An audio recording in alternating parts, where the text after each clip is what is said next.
off-grid living for mere mortals, even if it's not quite legal.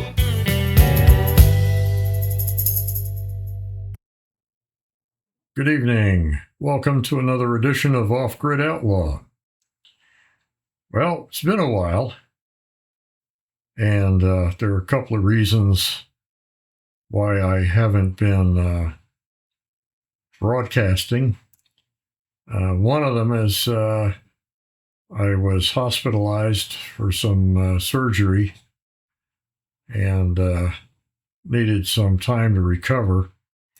The other one was I generally try to only have something to say when there's something worth saying. And having an inspiration to make a presentation of quality with something unique that almost nobody else is talking about. So, the overarching topic that I would like to speak about this evening is integrity, personal integrity, corporate integrity, municipal integrity.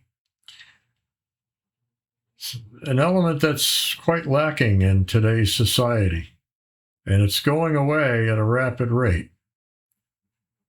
And it kind of goes back to that principle of people who live in a communist or Soviet type empire. In order to survive, they learn to cheat. And the American empire, which is now 250 years old, which is the magic number where empires die, shows all the signs of rot. So there are many examples of this lack of integrity. It happens on the personal level with individuals, business dealings that go sour, out and out cheating, lying, stealing. It also goes to our law enforcement, which just want to do the bare minimum to collect their pay and their retirement pension on the taxpayer's dime. And it also deals with people on a business level where you do dealings expecting an honest response from the person or organization you're dealing with, only to find you've been lied to and screwed over.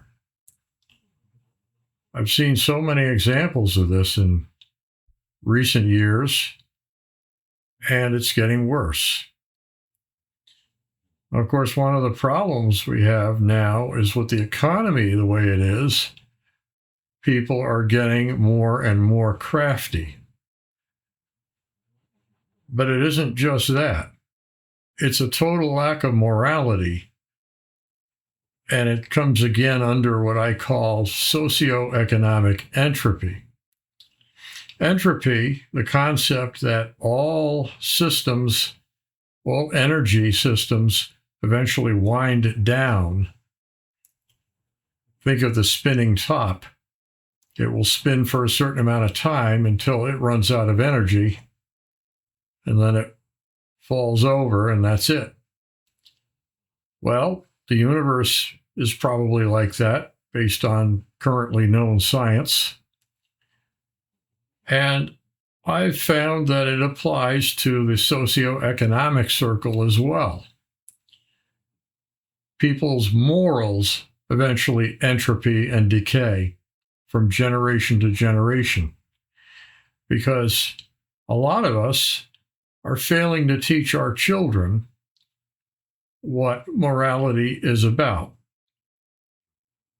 And it's not just about worrying about what some deity that mankind has imagined is going to think of you and maybe judge you after you die, It's more important to consider what kind of world do we want to live in?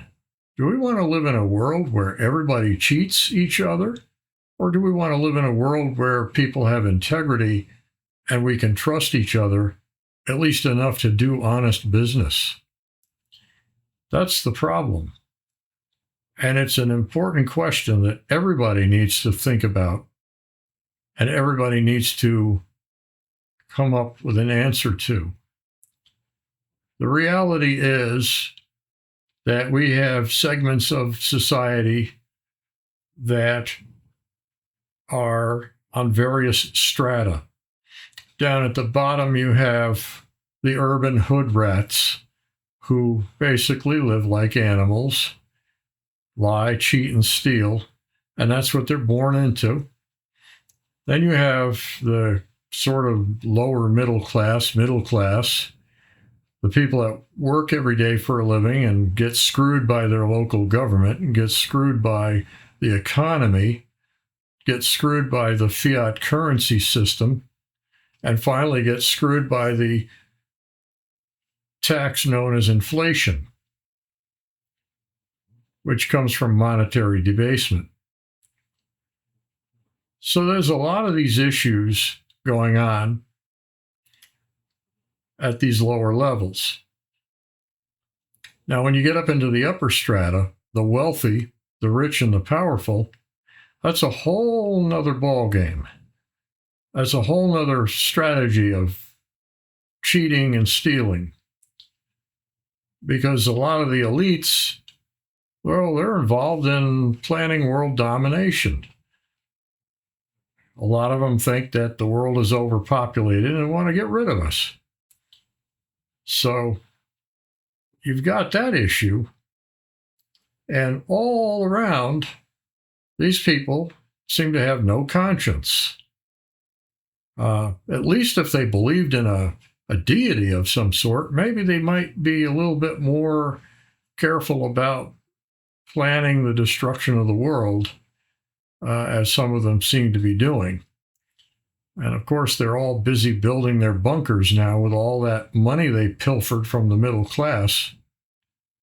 But it's interesting to note that as recently as 1971, a person earning minimum wage could still afford to buy a home and live out a decent life. But that's no longer the case. Stats that I've read recently indicate that to live the lifestyle of a 1971 era minimum wage worker, one would have to earn $105,000 annually in this day and age, in this time now, 2026. And that's all due to the debasement of our fiat currency.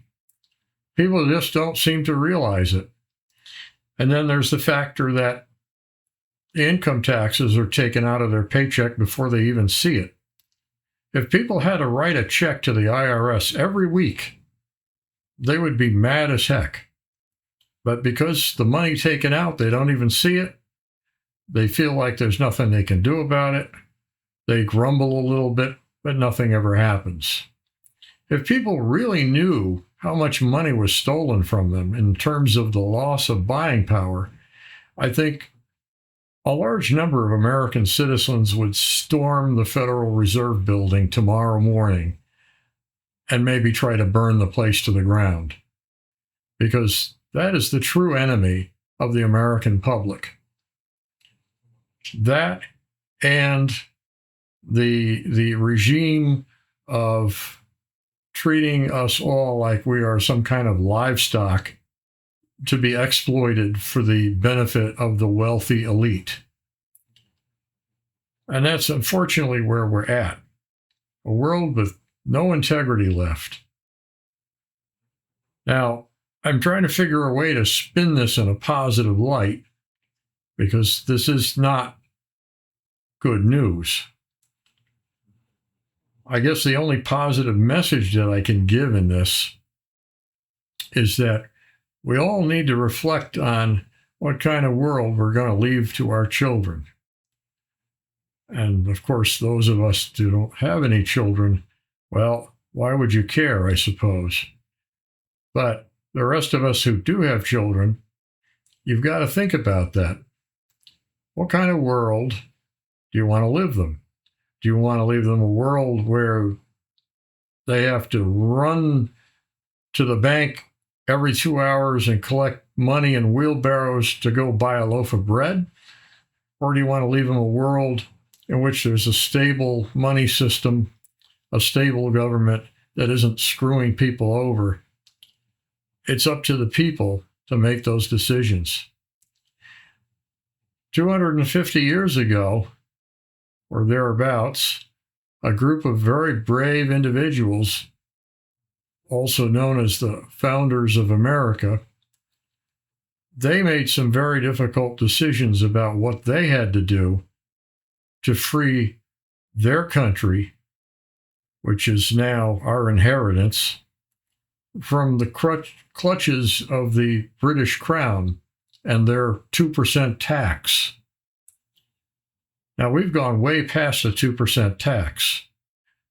In fact, I met a Romanian mathematician back in 1987 who showed me a Lotus 123 spreadsheet where he figured out that the average American middle class, then earning about $50,000 a year, that would be pretty much upper middle class, paid 92% of their income in taxes in one form or another, whether it be the property tax, the registration fees, the taxes that are built into the price of a suit of clothes when you buy retail items, or just the inflation, the loss of buying power each day, each month, each year, as more dollars flood the market.